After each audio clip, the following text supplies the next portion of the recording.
Hey everybody, it's Gail, and today we have socks. So these are coming to us from Gosyo Corporation, who make Pierrot yarns. I made a bunch of their patterns in the last 18 months. Going to continue to make a bunch of their patterns until I run out of patterns I want to make. They have a huge free archive that I will link down in the basement. And if you don't remember this spiel from previous videos, or you've never heard it, it is a Japanese company, which means that all of the patterns are charts with some basic written instructions. So if you don't do charts, these are not going to be the pattern for you. The other thing I always like to remind you is that they do write out the number of chain stitches on the chart.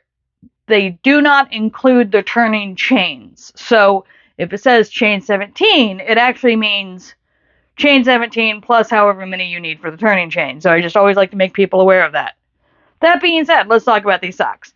So this is an open work sock, and it is toe up. So we start with the toe and then we work our way up.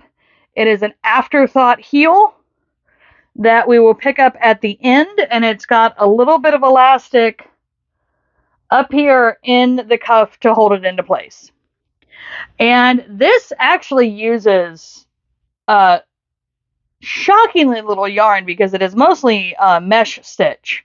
And so the yarn that I use, I can't link you to, unfortunately, because I found it on the corner of a table at Emerald City Comic Con 2024. And it was just, there was a woman whose husband was running the main booth, and there was just some yarn in a basket. And so I grabbed a skein to try it out. It's a beautiful merino. It's hand dyed by her. And this year in 2025, I went back and we found her again. And I was super psyched. And I was able to say, hey, do you sell it anywhere else? And the answer is no. My hobby is dyeing yarn. And when I get too much, I just put it on my husband's table. Which one? Awesome. Now I know where to find it. But two, a bummer, because I can only find it if I go to con. So it does mean that I do have some very interesting socks that very few people are going to have. Love this colorway. This was a Halloween colorway that she had done, and it's got some purple and orange in there. But it's fingering weight. You work this on a 2mm and a 2.5mm hook at different points, so it has a little more stretch in some places.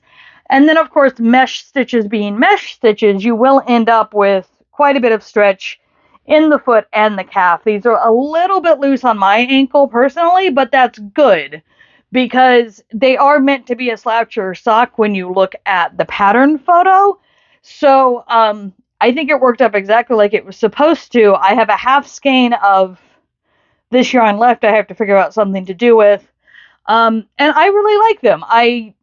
They are, because they are a little slouchier all the way through on me, they are a little harder to fit into some of my shoes. So you might definitely try them with a looser fit shoe when you get them made. But they're fun. I think they're a good starter sock if you don't mind reading charts and also need to Alright, coming in with take two, because my entire brain shut down for like 10 seconds and nobody needs to see that. I was saying, these are an excellent beginner sock because it is a mesh stitch, which is fairly easy to do, and the afterthought heel is simple, and it's just a good way to know if you like making socks. That's not going to take a huge amount of time because the mesh also builds up quickly. The other thing, I feel like there was one more thing about this sock I wanted to tell you. You need looser shoes for it because it's a little thick. Fingering weight is what you always use for socks, but how a sock fits can make your shoes fit different. You know what? I'm just going to stop there because... Hey, it's Editing Gail. Just popping in real quick because there is one error in this sock pattern I want to make sure you're aware of.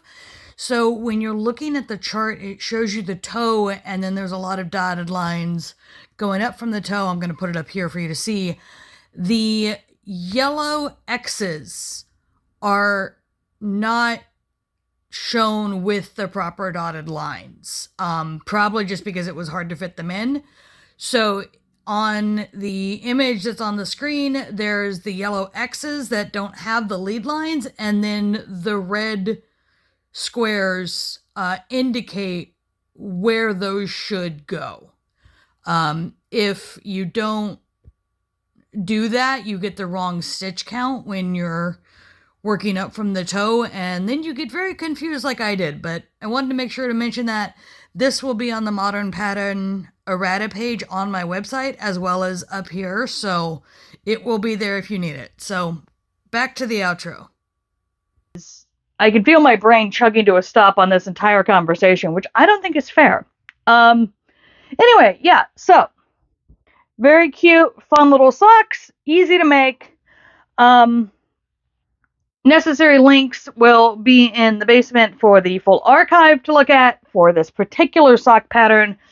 And if you enjoy what I do here, please like, subscribe, share, tell your friends, all of that fun stuff. And I will see you when I see you.